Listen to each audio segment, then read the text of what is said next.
నేనెలా ఝాన్సమ్మ ప్రశాంతంగా ఉండగలను? అప్పుడు నేను మా నాన్నకి దూరం అయినట్టు ఎక్కడ మీకు దూరం అవుతానో అని నాకు భయం వేసింది. అందుకే నేను ఇలాంటి డెసిషన్ తీసుకున్నాను. బంగారి, ఇదంతా భగవంతుడు మనకిస్తున్న హెచ్చరిక. అది అర్థం చేసుకుని మనం జాగ్రత్తగా ఉండాలే తప్ప పారిపోకూడదు. ఇప్పుడు కూడా మనం రోడ్డుపైన వెళ్తున్నప్పుడు మనకి ఏదో జరుగుతుందని మన ఇన్స్టింక్ట్ చెప్తూనే ఉంటుందనుకో. అందుకని మనం రోడ్డు మీద వెళ్ళటం మానేస్తామా? ట్రావెల్ చేయకుండా ఉండగలమా? ఎలాగో అలా జాగ్రత్తలు తీసుకుంటాం కదా. బైక్ మీద వెళ్తే హెల్మెట్ పెట్టుకుంటాం, కార్లో వెళ్తే సీట్ బెల్ట్ పెట్టుకుంటాం, బాగా ఫాస్ట్గా డ్రైవ్ చెయ్యం. ఇవన్నీ చేస్తాం కదా. ఇంట్లోనే దాక్కునుంటామా ఏంటి? లేదు కదా. వాటిలాగానే ఇది కూడా. అలా బాగా అడుగుజాను. అడ్డమైనవన్నీ నమ్మి ఏదేదో ఆలోచించి పారిపోయి ఇంట్లో అందర్నీ కంగారు పెట్టేసింది. ఇక మీదటి ఇలా ఫులిష్గా చేయొద్దని గట్టిగా వార్నింగ్ ఇవ్వటానికి.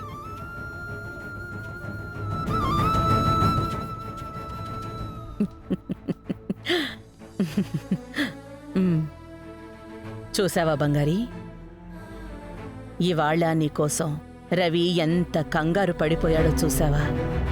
అదే రవి. రవికి నీ మీద ప్రేమ ఎక్కువగా ఉంది. నీకెప్పుడు సమస్య వచ్చినా సరే అప్పుడది బలపడుతూ ఉంది. కానీ అది వాడు బయటికి ఎక్స్ప్రెస్ చేయలేకపోతున్నాడు. అది తొందరలోనే మారుతుంది.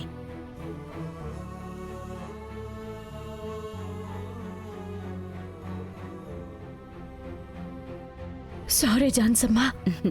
సారీ ఏం అక్కర్లేదులే. ఇక మీదట నువ్వు ఎప్పుడూ అలా వెళ్ళకూడదు.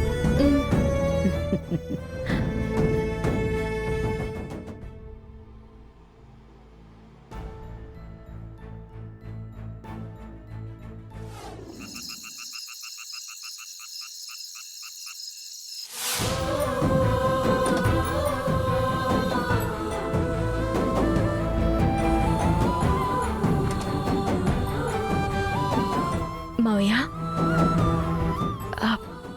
మావయ్య, నేను బంగారీని వచ్చాను. యాక్టింగ్ ఏం అవసరం లేదు, లేవండి. భోజనం తీసుకొని వచ్చాను, తినండి. మావయ్య,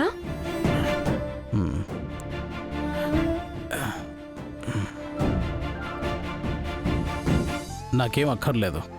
ఏంటి మావయ్య, ఏమైంది? మేమెవరూ అవసరం లేదని కదా వెళ్ళిపోయావు. మరి ఇప్పుడు ఎందుకు తీసుకొచ్చావు ఇవన్నీ? చూపించిన ప్రేమంతా యాక్టింగే కదా. మావయ్య, సరదా కూడా అలా చెప్పకండి. మరి ఎలా ఇల్లు వదిలేసి వెళ్ళిపోతావు? ఏంటి, నీ మీద ప్రేమ పెంచుకున్నందుకు నన్ను మా అమ్మను శిక్షిస్తున్నావా? చెప్పు. ఇప్పుడు నీకు తోడుగా ఇద్దరి తోడు దొరికింది కదా. ఆ రెండు నీకు ఎంత బలమైనప్పటికీ దానివల్ల నీకు పెద్ద ఇబ్బందే రాబోతుంది, పెద్ద కష్టం రాబోతుంది. నీ మనవడికి వచ్చిన భార్య వల్ల నువ్వు పెద్ద ఇబ్బందిని ఎదుర్కోబోతున్నావు. ఎవరి వల్ల నీకు ప్రశాంతత, మనశ్శాంతి దొరికిందో వాళ్ళ వల్లే అది దూరం అవబోతోంది.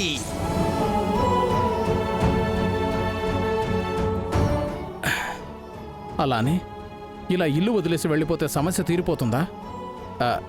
ఏమున్నా సరే ఫేస్ చేయాలి బంగారి. ఒక్కదానివే ఫైట్ చేయాలా? ఇప్పుడు ఈ ఇంట్లో నీకు సపోర్ట్గా నేనున్నానమ్మా.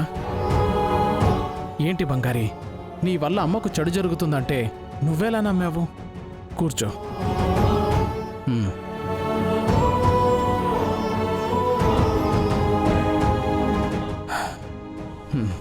ఇప్పుడు ఈ కుటుంబం నమ్మకంతో ముందుకు వెళుతోంది అంటే దానికి కారణం నువ్వే బంగారి. నేనిలా లేచి కూర్చోడానికి నువ్వే కారణం. ఈ కుటుంబానికి ఉన్న ఆస్తి నువ్వే బంగారి. నువ్విలా ఆలోచించొచ్చా? అంటే మావయ్య, ఝాన్సమ్మ బాగుండాలంటే దానికి నేనేం చేయమన్నా చేస్తాను. అందుకనే. కానీ ఇంకెప్పుడు ఇలా చేయను మావయ్య. చెయ్యకూడదు. మాటివ్వు. ప్రామిస్.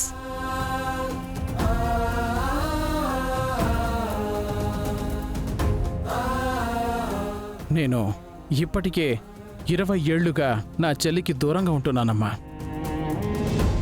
తను నా పక్కనే ఉంది. అయినా తనని చూడలేకపోతున్నా, మాట్లాడలేకపోతున్నా. జయ అని తనను పట్టుకుని ఏడవలేకపోతున్నా. నాకున్న ఒకే నమ్మకం నువ్వే బంగారి. మరి నువ్వే ఇలా చేస్తే ఎలా చెప్పు? ఇలా ఇంకెప్పుడు చేయనని మాటిచ్చానుగా మావయ్య. బంగారి, నువ్వు రవి కోసమే పుట్టావు. ఈ ఇంటికి కోడలుగా రావడానికే పుట్టావు. ఇది నీ ఇల్లురా. నువ్వు మా ఇంటి మహాలక్ష్మివమ్మా. నువ్వు ఎందుకమ్మా ఇక్కడి నుంచి పోవాలి? ఇక మీదట నేను పోను మావయ్య. ఏం చేశాడు నా కొడుకు? వెతుక్కుంటూ వచ్చాడా? నువ్వు కనపడలేదని బాగా ఏడ్చాడా? మరి మనసులో నీ మీద ప్రేమ ఉన్నట్టే కదా? ఉందనే అనుకుంటున్నాను, కానీ ప్రతి దాంట్లో ఇష్టం లేనట్టుగా ఉంటున్నారు. అదంతా ఉత్త యాక్టింగ్ అమ్మా. నువ్వు ఒక్కసారి మాట్లాడడానికి పర్మిషన్ ఇవ్వు. వాణ్ణి ఒక్క నిమిషంలో నీ కాళ్ళ మీద పడేట్టు చేస్తాను. ఉహుం. వద్దులేండి మావయ్య, తొందరపడకండి. మీరిలాగే ఉండి సాధించాల్సిన కార్యం చాలా ఉంది. మనం దాని తర్వాత అలా అంతా ఆలోచిద్దాం. కానీ ఈలోపే మీ అబ్బాయి మనసు మార్చుకుంటాడని నాకు నమ్మకం ఉంది.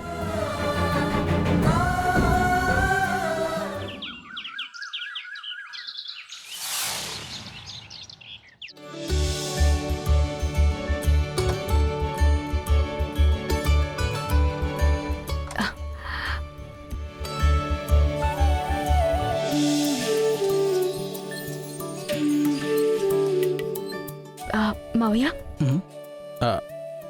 బంగారి, మావయ్య ఈ వీల్ చైర్లో కూర్చోండి మావయ్య. ఎక్కడికమ్మా? ఒక ముఖ్యమైన చోటికి వెళ్తున్నాము. బంగారి, అమ్మ మీనా చూసారంటే గొడవ చేస్తారు. వాళ్ళిద్దరూ గుడికి వెళ్లారు మావయ్య. ఇదే కరెక్ట్ ఛాన్స్ మనకి. రండి, త్వరగా వచ్చి కూర్చోండి. రండి. అవును, ఇంకెందుకమ్మా వీల్ చైర్? వేరే ఎవరైనా చూస్తే మేనేజ్ చేయాలి కదా. తొందరగా రండి, టైం అవుతుంది. రండి రండి రండి.